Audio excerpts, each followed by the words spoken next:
Capítulo 3. Fé. Visualizar e acreditar, que vai alcançar o que se deseja. O segundo passo para a riqueza.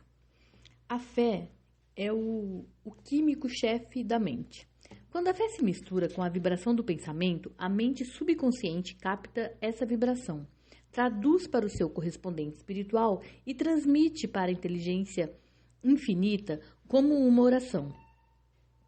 As emoções da fé, do amor e do sexo são as mais poderosas de todas as emoções positivas. Quando as três se misturam, tem o efeito de colorir a vibração do pensamento de tal forma que ele imediatamente alcança a mente subconsciente, onde ela se transforma em seu correspondente espiritual, que é a única forma que induz uma resposta da inteligência infinita. O amor e a fé são mediúnicos, ligados ao lado espiritual das pessoas. O sexo é puramente biológico, relacionado apenas ao físico. A mistura ou mescla dessas três emoções tem o efeito de abrir uma linha direta de comunicação entre a mente pensante e finita do homem e a inteligência infinita. Como desenvolver a fé?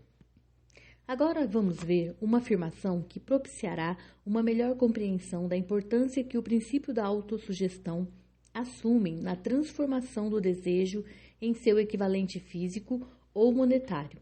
A fé é um estado mental que pode ser induzido ou criado pela afirmação ou por instruções repetidas para a mente subconsciente através do princípio da autossugestão. Para ilustrar isso, pense no propósito pelo qual você está presumivelmente lendo este livro.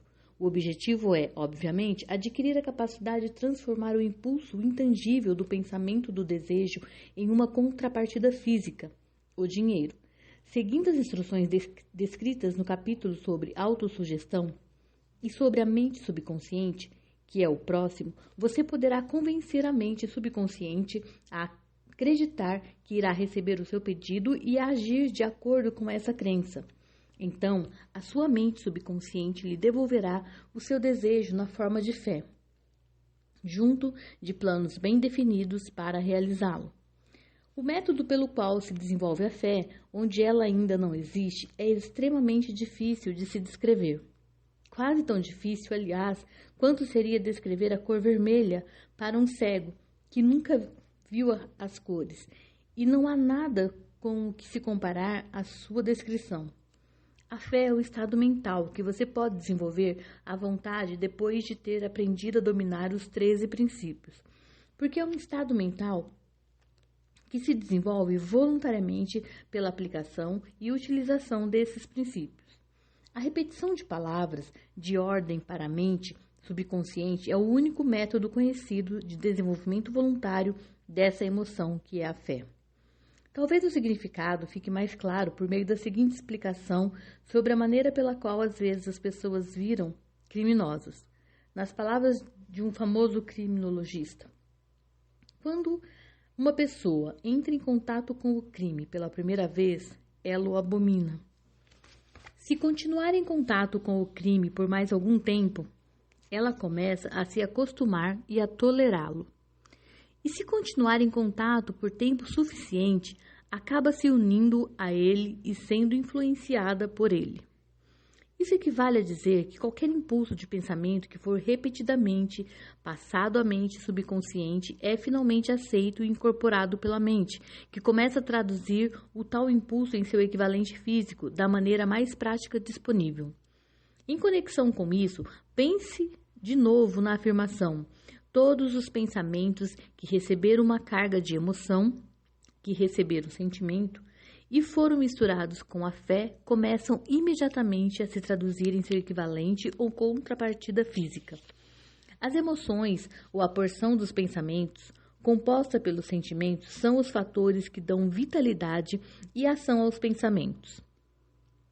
As emoções da fé, do amor e do sexo, quando misturadas a qualquer impulso da mente, lhe dão maior ação do que qualquer uma delas tomadas sozinhas. Não só os impulsos do pensamento que foram misturados com a fé, mas também aqueles mesclados a qualquer emoção positiva ou negativa, podem atingir e influenciar a mente subconsciente. A partir dessa afirmação, você poderá compreender que a mente subconsciente irá traduzir em seu equivalente físico um pensamento de natureza negativa ou destrutiva com a mesma facilidade que vai agir com aquele de natureza positiva ou construtiva. E isso explica o estranho fenômeno que milhões e milhões de pessoas vivenciam e que chamam de má sorte ou azar. Há milhões de pessoas que acreditam terem sido condenadas à pobreza e ao fracasso por causa de alguma força estranha sobre a qual elas acreditam não ter controle algum. São elas que criam as próprias faltas de sorte, por causa dessas crenças negativas que são captadas pela mente subconsciente e traduzidas num correspondente físico. Esse é o lugar adequado para sugerir, mais uma vez, que você pode se beneficiar de qualquer desejo que queira ver transformado num equivalente físico ou monetário, ao passá-lo para a mente subconsciente num estado de crença e de esperança de que essa transformação irá realmente se efetivar. A sua crença ou fé é o elemento que determina a ação da mente subconsciente. Não tem nada que lhe impeça de tapear a mente subconsciente na hora de lhe passar as instruções pela autossugestão, da mesma maneira como eu tapeei a mente subconsciente do meu filho.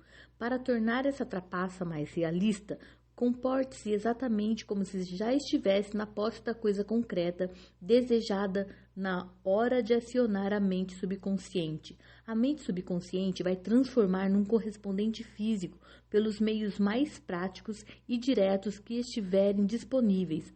Qualquer ordem que receber num estado de fé de que o pedido realmente será cumprido. Evidentemente, já foi dito o suficiente para propiciar um ponto de partida do qual se possa, pela prática e através de experiências, desenvolver a capacidade de misturar a fé com qualquer ordem passada à mente subconsciente. A prática faz a perfeição. Ela jamais poderá vir se alguém apenas ler as instruções.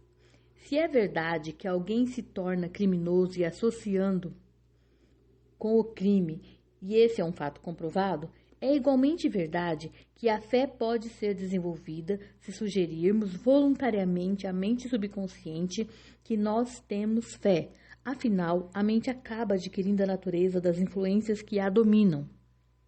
Compreenda essa verdade e vai entender por que é fundamental estimular as emoções positivas como a força dominante da sua mente e desencorajar e eliminar as negativas. Uma mente dominada pelas emoções positivas fornece um repositório favorável para aquele estado mental a que chamamos de fé. Uma mente assim dominada pode, a seu bel prazer, dar instruções à mente subconsciente que as aceitará colocando-as em prática imediatamente. A fé como estado mental que pode ser induzido pela autossugestão. Desde o início dos tempos, os religiosos instigaram os seres humanos que lutavam pela vida a ter fé, nesse ou naquele credo ou dogma, mas não se esforçaram em dizer às pessoas como ter fé. Não declararam que a fé é um estado mental que pode ser induzido pela autossugestão. Numa linguagem que qualquer humano normal pode entender, vamos descrever tudo o que se sabe sobre o princípio pelo qual a fé pode ser desenvolvida, onde ela ainda não existe. Tenha fé em si mesmo e fé no infinito. Antes de começar, você deve se lembrar mais uma vez de que a fé é o elixir eterno, que dá vida, poder e ação ao impulso do pensamento. Esta frase deve ser lida 2, 3, 4 vezes. Deve ser lida em voz alta. A fé é o ponto de partida para toda acumulação de riqueza. A fé é a base de todos os milagres e de todos os mistérios que não podem ser analisados pelas leis da ciência. A fé é o único antídoto conhecido para o fracasso. A fé é o elemento químico que, quando misturado às orações, dá a alguém a comunicação direta com a inteligência infinita. A fé é o elemento que transforma a vibração ordinária do pensamento, criada pela mente finita do homem, no equivalente espiritual.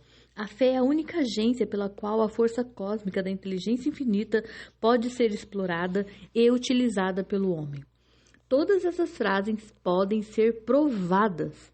A prova é simples e facilmente demonstrável. Ela vem envolta no princípio da autossugestão.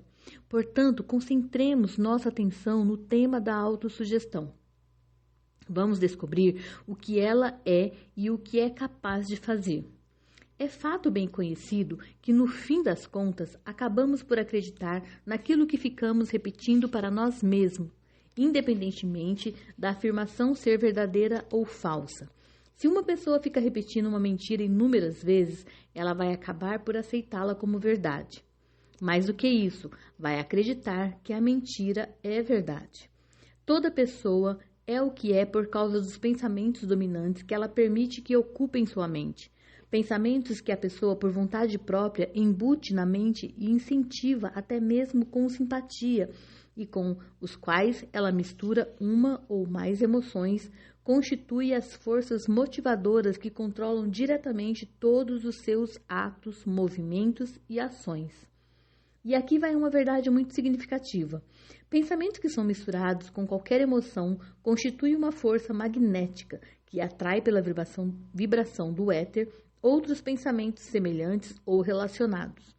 Um pensamento que é assim magnetizado pela emoção pode ser comparado a uma semente que, quando plantada em solo fértil, germina, cresce e se multiplica repetidamente, até o que antes era apenas uma sementinha se torna então milhões de sementes do mesmo gênero. O éter é uma grande massa cósmica de forças vibratórias eternas. Ele se constitui tanto de vibrações destrutivas quanto de construtivas. O tempo todo ele transporta as vibrações do medo, da pobreza, da doença, do fracasso e da tristeza, e também as vibrações da prosperidade, da saúde, do sucesso, da felicidade, com a mesma certeza que carrega o som de centenas de arranjos musicais e centenas de vozes humanas, todas mantendo a própria individualidade e identidade pelas ondas do rádio. Desse grande armazém que é o éter, a mente humana está constantemente atraindo vibrações que se harmonizam com o que a domina. Qualquer pensamento, ideia, plano e objetivo que alguém mantém na cabeça atrai, pelas vibrações do éter, uma série de outros semelhantes, somando esses pensamentos afins à sua própria força e crescendo até se tornarem os mestres, motivadores e dominantes da pessoa que os guardou na mente. Agora, voltemos ao ponto de partida e nos informemos como a semente original de uma ideia, plano ou objetivo pode ser implantada na mente. Essa é uma informação bem simples. Qualquer ideia, plano ou objetivo pode ser implantado na cabeça através da repetição de pensamentos. É por isso que eu pedi que você declarasse por escrito seu maior objetivo, ou alvo principal definido, armazenando-o na memória e repetindo suas palavras em alto e bom som, todos os dias, até as vibrações sonoras chegarem à mente subconsciente. Nós somos o que somos por causa das vibrações do pensamento que captamos e registramos pelos estímulos de nosso ambiente diário. Prometa se livrar de todas as influências de qualquer ambiente desagradável e construir sua vida como bem entender. Se fizer uma lista das coisas boas e ruins que você guarda na mente, vai descobrir que sua maior fraqueza é a falta de autoconfiança. Essa deficiência pode ser vencida e a timidez traduzida em coragem, com a ajuda do princípio da autossugestão. A aplicação desse princípio pode ser feita por um simples arranjo de impulsos de pensamentos positivos redigidos no papel, decorados e repetidos até se tornarem parte do material de trabalho da faculdade subconsciente de sua mente. Fórmula da autoconfiança. Primeiro, eu sei que disponho da capacidade de atingir aquele que é o objetivo definido da minha vida, por isso exijo de mim mesmo uma ação continuada e perseverante para atingi-lo, e aqui eu me comprometo a empreender essas ações. Segundo, Estou ciente de que os pensamentos dominantes de minha mente vão acabar se reproduzindo em ações físicas no mundo exterior e gradualmente vão se transformar em realidade física. Por isso, durante 30 minutos por dia, vou concentrar meus pensamentos em imaginar a pessoa que quero ser, criando assim na minha mente um quadro mental bastante nítido. Terceiro, eu sei que, pelo princípio da autossugestão, qualquer desejo que eu tenha persistentemente na mente vai acabar encontrando uma maneira de se expressar e de obter por algum meio prático o objetivo que o apoia. Por isso, vou dedicar 10 minutos diários do meu tempo para exigir de mim mesmo que eu desenvolva a autoconfiança. Quarto, eu tenho uma descrição muito clara e escrita do meu objetivo principal definido e nunca vou parar de tentar, até ter desenvolvido autoconfiança suficiente para alcançá-lo. Quinto, reconheço plenamente que nenhuma riqueza ou posição social é duradoura, a não ser que tenha sido construída em cima da verdade e da justiça. Por isso não vou me meter em nenhum negócio que não beneficie a todos que ele irá afetar. Vou conseguir atrair as forças que desejo utilizar e a cooperação dos outros. Vou induzir os outros a me servirem por causa da minha própria vontade de servir os outros. Vou eliminar o ódio, o ciúme, a inveja, o egoísmo, o cinismo de minha vida, desenvolvendo o amor por toda a humanidade, porque sei que uma atitude negativa em relação aos outros nunca haverá de me trazer sucesso. Vou fazer com que outros acreditem em mim, porque eu também vou acreditar neles e em mim mesmo. Vou assinar essa fórmula com o meu nome, decorá-la e repeti-la em voz alta uma vez por dia, acreditando plenamente que ela irá influenciar gradativamente meus pensamentos e ações, de modo que eu me torne uma pessoa autoconfiante e bem-sucedida.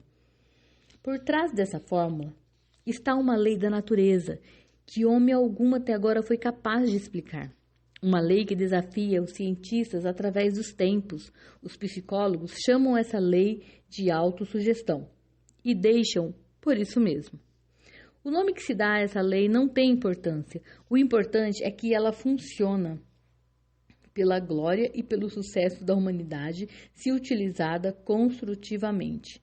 Por outro lado, se o uso for destrutivo, ela trará ruína com a mesma facilidade. Nessa afirmação, podemos encontrar uma verdade muito significativa. Aqueles que se afundam nas derrotas e terminam a vida pobres, tristes e se lamentando, obtêm esse resultado por causa da aplicação negativa do princípio da autossugestão. A causa pode ser encontrada no fato de que todos os impulsos de pensamento têm a tendência de se vestir com o equivalente físico.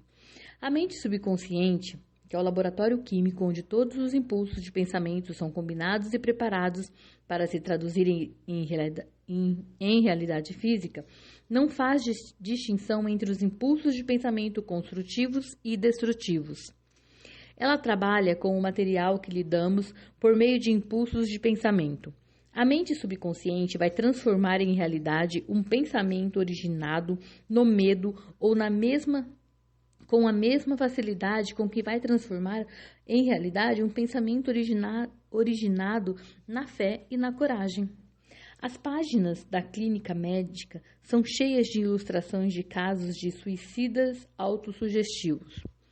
Uma pessoa pode cometer suicídio por meio de autossugestões negativas, tanto quanto de qualquer outra maneira.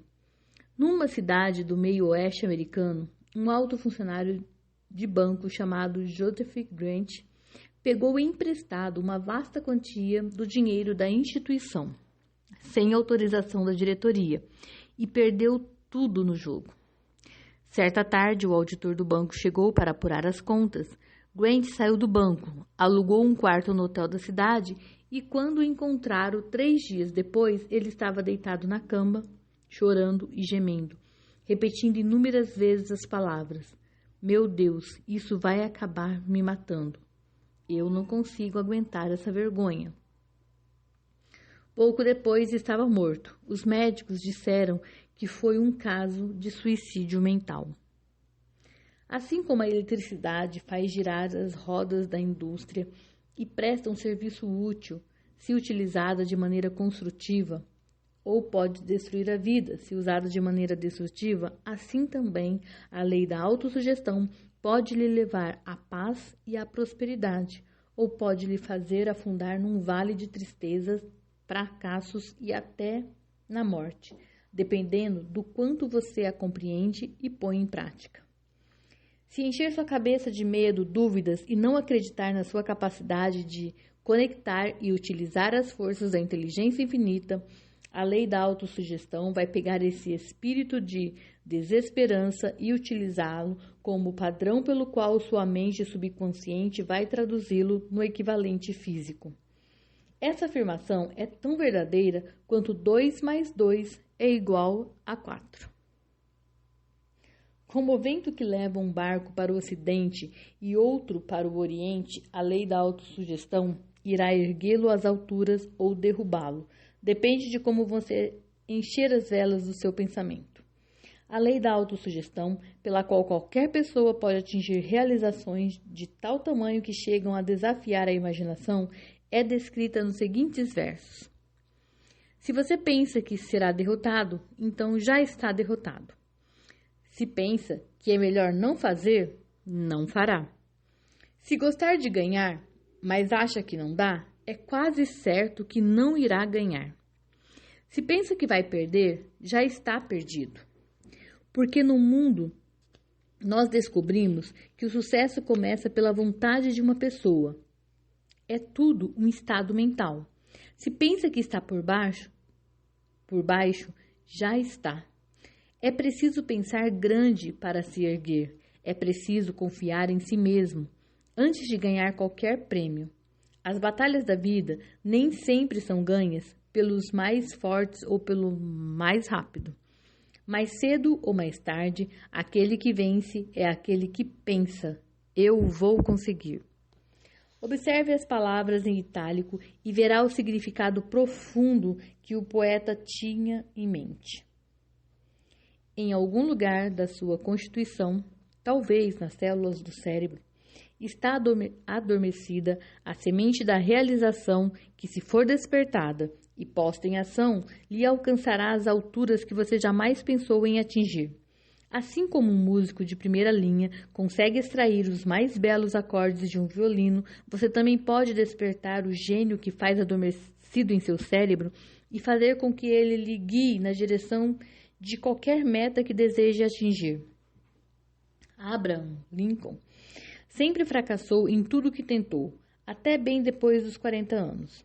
Era um João Ninguém, de lugar nenhum, quando uma grande experiência aconteceu em sua vida e despertou o gênio que estava adormecido, no coração e no cérebro, dando ao mundo um de seus grandes homens. Essa experiência veio misturada às emoções da tristeza e do amor. Chegou pelas mãos de Anne Rutledge, a única mulher que ele realmente amou.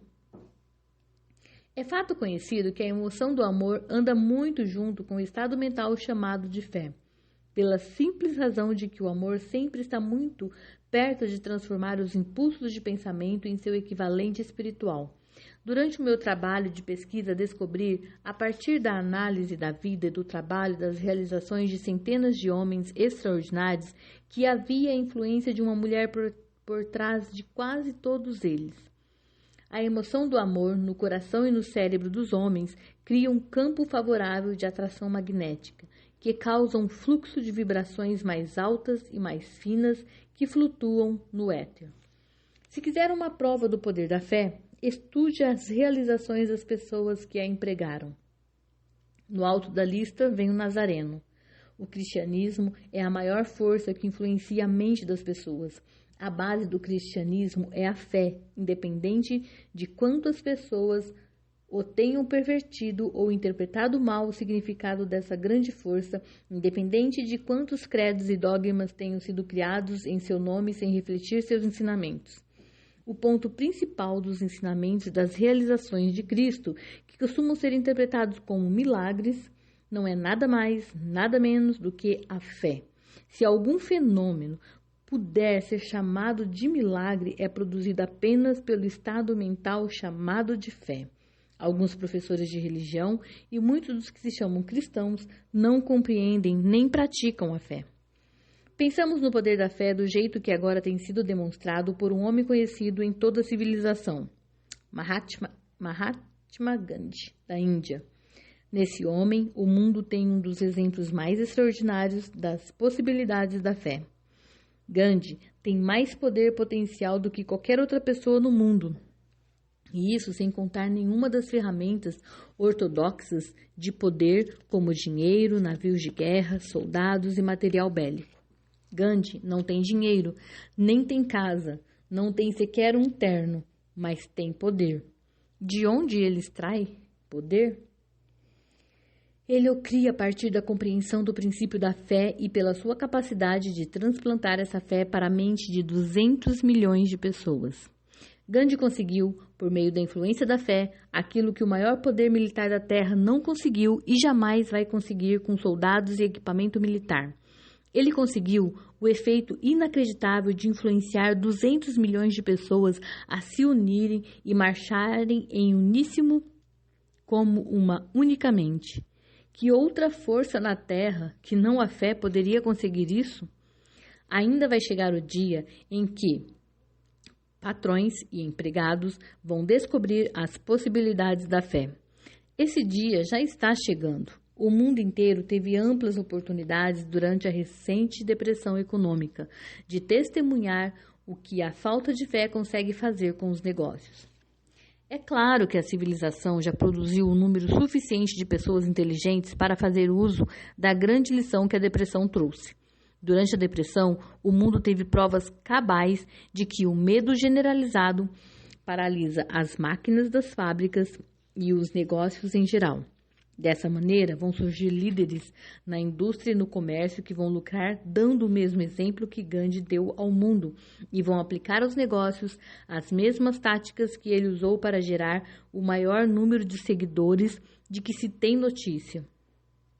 Esses líderes vão surgir de homens desconhecidos que agora trabalham nas siderúrgicas, nas minas de carvão, na indústria automobilística e nas pequenas cidades dos Estados Unidos.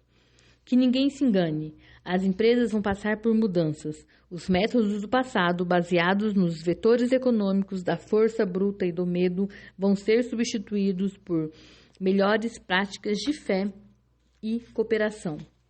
Aqueles que trabalham bem vão receber mais do que salário, vão receber dividendos das empresas, tanto quanto os que fornecem o capital.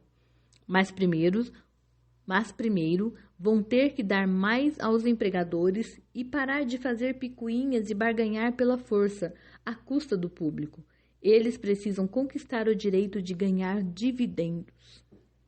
Além do mais, e isso é o mais importante de tudo, elas vão ser comandadas por líderes que compreendem e aplicam os princípios empregados por Mahatma Gandhi.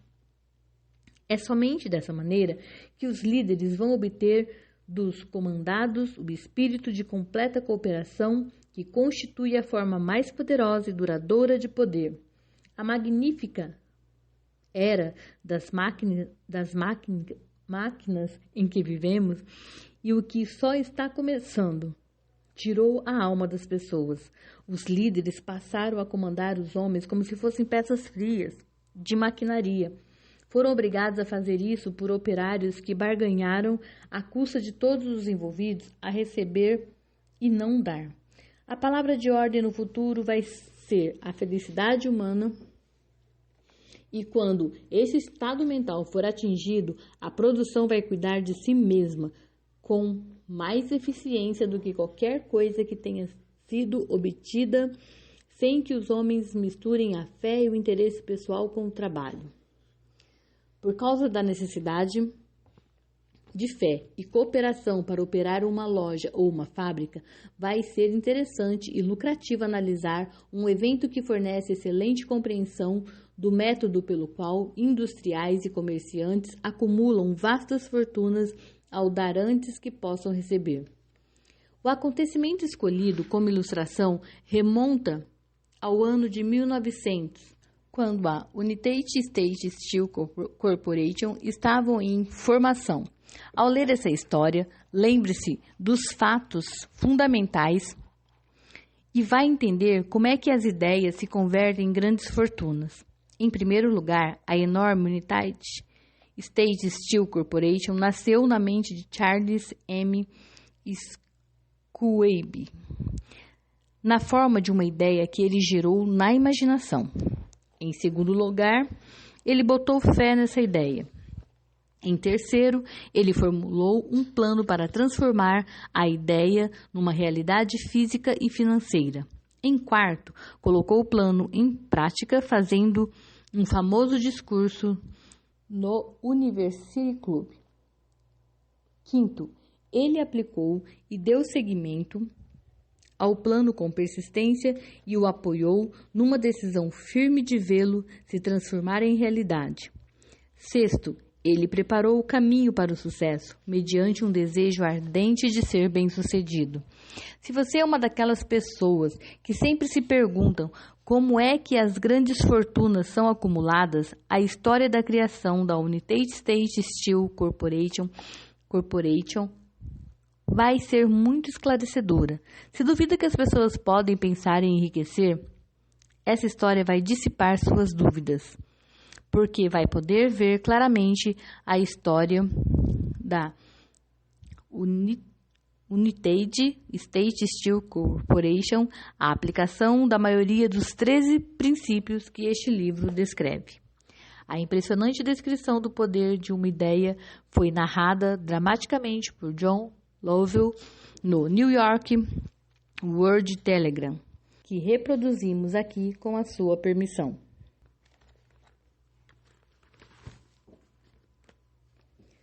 Um belo discurso para angariar $1 bilhão. Quando, na noite de 12 de dezembro de 1900, cerca de 80 pessoas da elite financeira dos Estados Unidos se reuniram no salão de banquetes do University Club, na Quinta Avenida, para homenagear um jovem do Oeste. Nem meia dúzia dos convidados imaginava que iria testemunhar o episódio mais importante da história industrial americana. J. Edward Simons e Charles Stuart Smith, com os corações repletos de gratidão pela esplêndida hospitalidade com que foram recebidos por Charles M. Schwab, numa recente visita a Pittsburgh, tinha organizado o jantar para apresentar aquele empresário do aço de 38 anos para a Sociedade Financeira do Leste. Mas não esperava que ele tomasse conta da convenção. Aliás, tinham até lhe alertado que os ilustres corpos dentro das camisas empoladas de Nova York não responderiam bem ao discurso e que, se não quisesse aborrecer os Stillmans, os Harrimans e os Vanderbilts, era melhor que se limitasse a uns 15 ou 20 minutos de palavras educadas e vazias e que ficasse só nisso. Até John Peter Morgan, sentado à direita de Schwab, como uma espécie de majestade imperial, só pretendia dar o ar da graças rapidamente. E no que dizia respeito à imprensa e ao público em geral, a ocasião era tão sem importância que sequer foi mencionada nos jornais do dia seguinte. E assim, os dois anfitriões e os ilustres convidados terminaram a habitual refeição de 7 ou 8 pratos. Havia pouca conversa e o pouco que havia era contida. Poucos banqueiros e corretores conheciam Schwab, cuja carreira florescera às margens do Monongahela. Mas antes que a noite acabasse, todos eles, inclusive o mestre do dinheiro, Morgan, tinham sido tomados de roldão e um bebê de $1 bilhão. A United States Steel Corporation haviam sido concebido. Talvez seja uma pena para a história que não haja registro do discurso de Charles Schwab feito naquele jantar. Ele repetiu alguns trechos dias depois, num encontro semelhante com banqueiros de Chicago, e posteriormente, quando o governo abriu um processo para dissolver os Trust do aço, ele deu a própria versão do púlpito da testemunha dos comentários que levaram Morgan a se lançar num frenesi de atividade financeira. Porém, é provável que tenha sido um discurso caseiro. Com certa quantidade de erros de gramática, as sutilezas da língua nunca incomodaram Scobie. Cheio de frases de efeito e pitadas de inteligência. Mas fora isso, ele exerceu uma força poderosa sobre o capital estimado de 5 bilhões de dólares, ali representado pelos comensais. Depois que terminou, e com os presentes ainda enfeitiçados pelo discurso, embora Scobie tenha falado por 90 minutos, Morgan levou o orador a uma janela mais afastada, onde, balançando as pernas de cima de poltronas altas e desconfortáveis, eles conversaram por mais 1 hora. A magia da personalidade de Scobie tinha sido ligado com força total, mas o mais importante e duradouro foi o plano completo e detalhado que ele propôs para o crescimento da Steel Corporation. Muitas outras pessoas já haviam tentado despertar o interesse de Morgan para formar um truste de aço, nos mesmos moldes dos trustes de biscoitos, aros e arames, açúcar, borracha, petróleo ou chicletes. John W. Gates, o jogador, já tinha lançado a isca, mas Morgan não confiava nele. Bill e Jim Moore, rapazes de Chicago e agiotas que tinham montado um truste de fósforos e uma empresa de biscoitos, tinham tentado e fracassado. Albert H. Gary, um advogado hipócrita, quis fazer o mesmo, mas não tinha envergadura suficiente para impressionar. A oratória de Scobie alçou J.P. Morgan às alturas de onde ele poderia vislumbrar os resultados sólidos dos mais ousados empreendimento financeiro que já havia concebido. Mas antes o projeto sempre fora visto como um sonho delirante, típico de pessoas que querem ganhar dinheiro rápido. O magnetismo financeiro que na geração passada começara a atrair milhares de empresas pequenas e às vezes mal administradas, de modo a formar conglomerados que diminuísse a concorrência, tinha se tornado viável no mundo do aço graças ao artifício de um jovial pirata dos negócios chamado John W. Gates. Ele já tinha formado a American Steel and War Company a partir de uma série de empresas menores e, juntamente com Morgan, criaram a Federal Steel Company. A National Tube e a American Bridge eram mais 2 empresas de Morgan, e os irmãos Moore tinham saído dos negócios dos fósforos e dos biscoitos para formar o grupo American Tin Plate Steel Hope, Sheet Steel e a National Steel Company.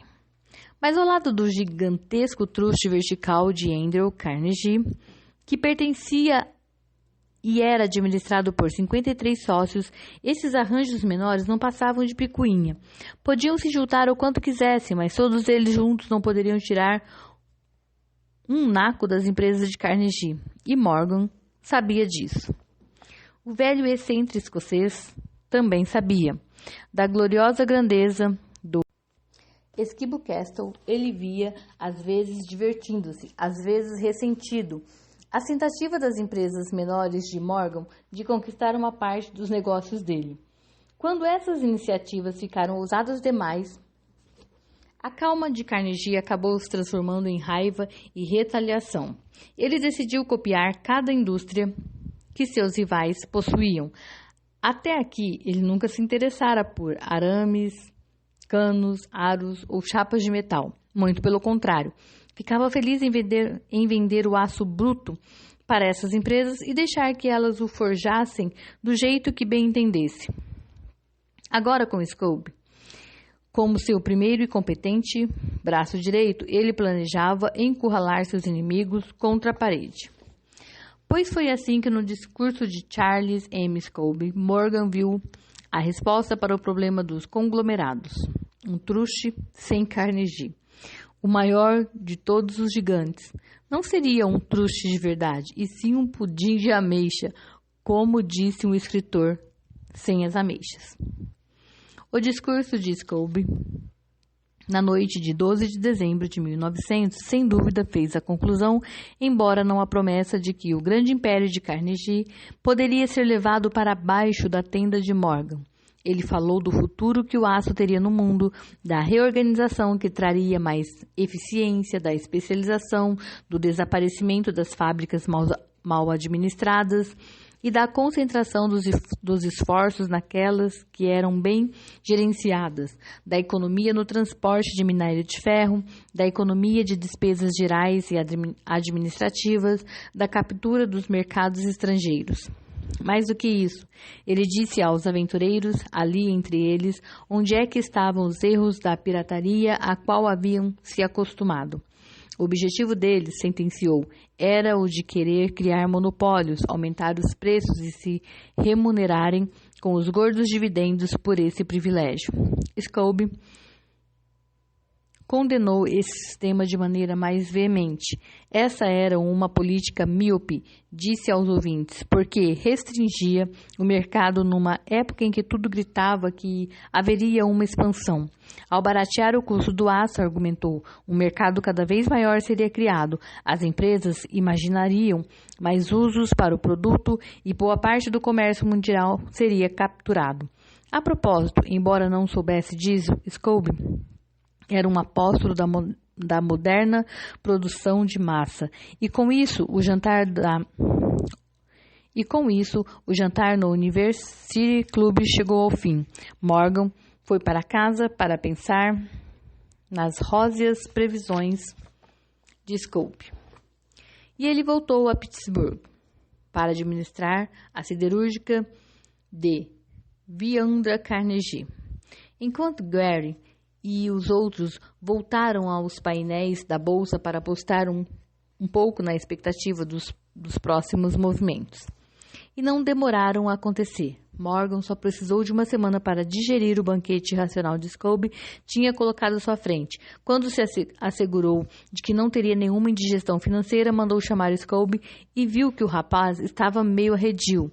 O Sr. Carnegie indicou Scobie não ia ficar muito feliz se soubesse que o confiável presidente de sua empresa estava flertando com o imperador de Wall Street, uma rua em que Carnegie nunca quisera entrar.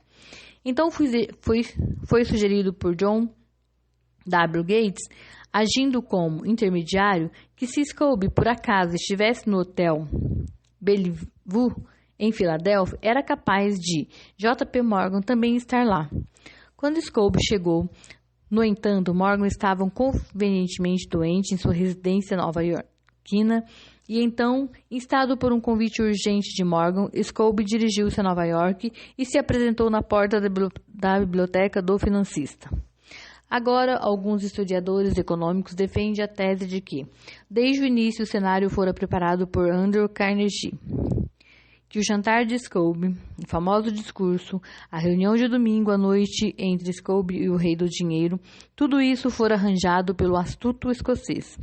Mas, na verdade, aconteceu justamente o contrário. Quando Scobie foi chamado para sacramentar um negócio, ele sequer sabia se o chefinho, como chamavam, Andrew, ouviria uma proposta de venda, especialmente para um grupo de homens que Andrew considerava dotados de algo menos que sagrado.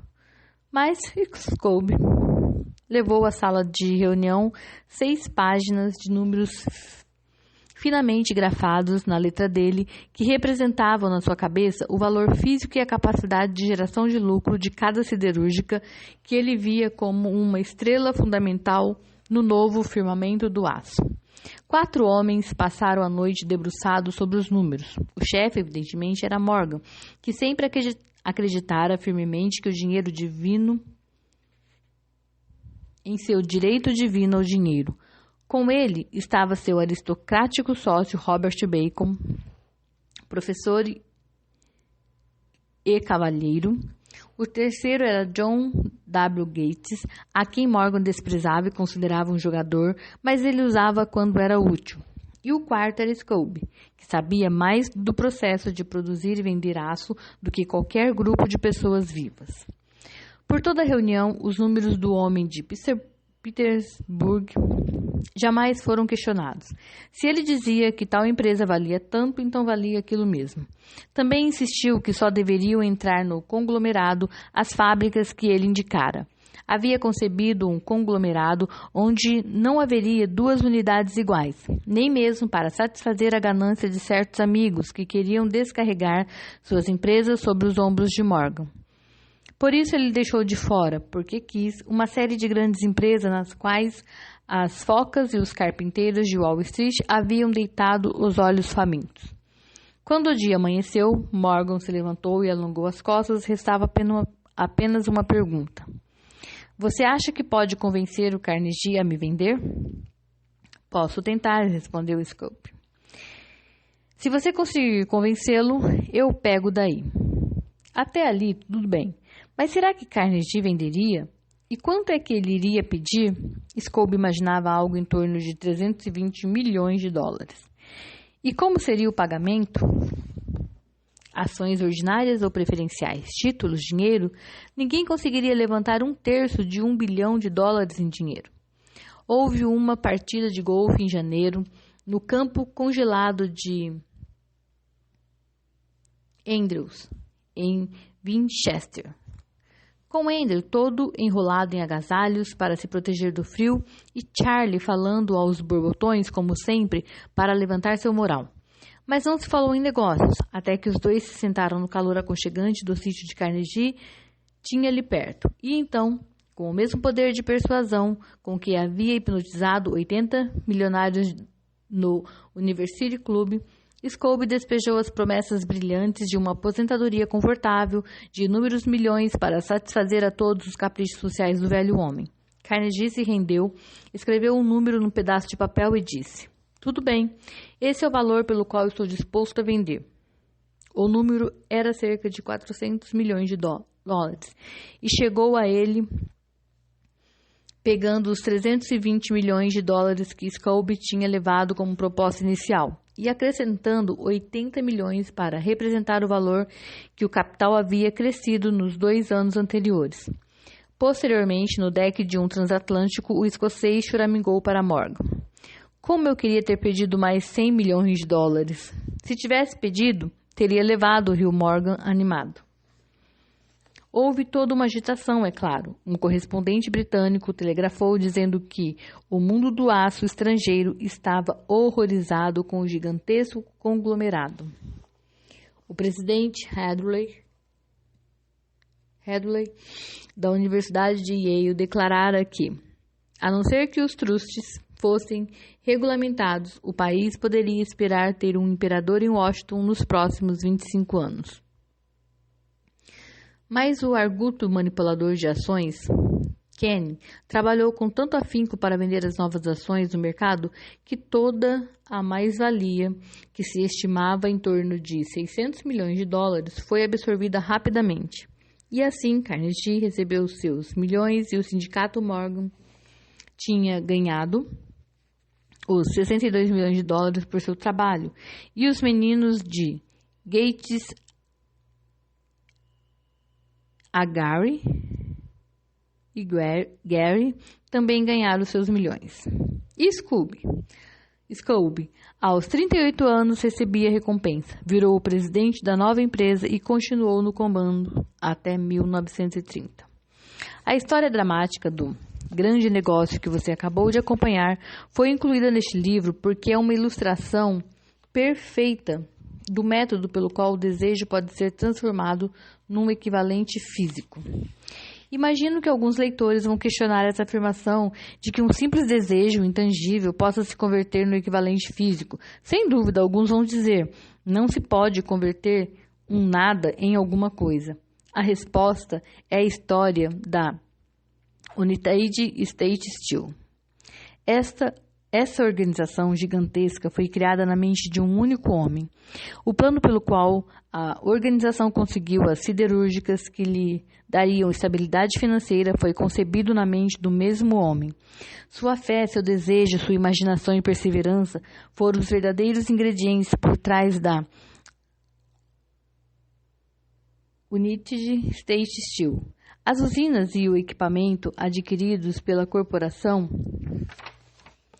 depois que ela passou a ter existência jurídica, foram meramente incidentais, mas uma análise criteriosa revelará o fato de que o valor estimado das propriedades adquiridas pelo conglomerado se valorizou em cerca de 600 milhões de dólares, simplesmente quando todos os negócios foram consolidados sob uma mesma administração. Colocando de uma outra maneira, a ideia de Charles M. Schwab, com a fé que ele transmitiu às mentes de J.P. Morgan e aos demais, foram vendidas ao mercado com um lucro de cerca de 600 milhões de dólares, nada insignificante para uma simples ideia. O que aconteceu a alguns dos homens que ganharam seus milhões não vem ao caso aqui. O importante nesse fantástico empreendimento é que ele serve como prova inquestionável do quanto a filosofia descrita neste livro funciona, porque essa é a filosofia que regeu toda a transação. Além do mais, o quanto essa filosofia prática foi confirmada pelo fato de que a United States Steel prosperou e se tornou uma das empresas mais poderosas dos Estados Unidos, empregando milhares de pessoas, desenvolvendo novos usos para o aço e abrindo novos mercados, provando assim que os 600 milhões de dólares em lucros produzidos pela ideia de Schwab foram muito bem ganhos. Toda riqueza começa na forma de um pensamento. A quantia só é limitada pela cabeça da pessoa que põe esse pensamento em ação. A fé remove as limitações. Lembre-se disso quando estiver pronto para negociar com a vida o que você vier a pedir, como o preço de passar por ela. Lembre-se também de que o homem que criou a United States Steel Corporation era praticamente um desconhecido na época, não passava de um empregado devotado de Andrew Carnegie, até dar à luz sua famosa ideia. Depois disso, ele logo se elevou a uma posição de poder, fama e riqueza. Fé, visualizar e acreditar que vai alcançar o que deseja. A mente não tem limites, exceto os que nós estabelecemos. Tanto a pobreza quanto a riqueza são resultado dos pensamentos.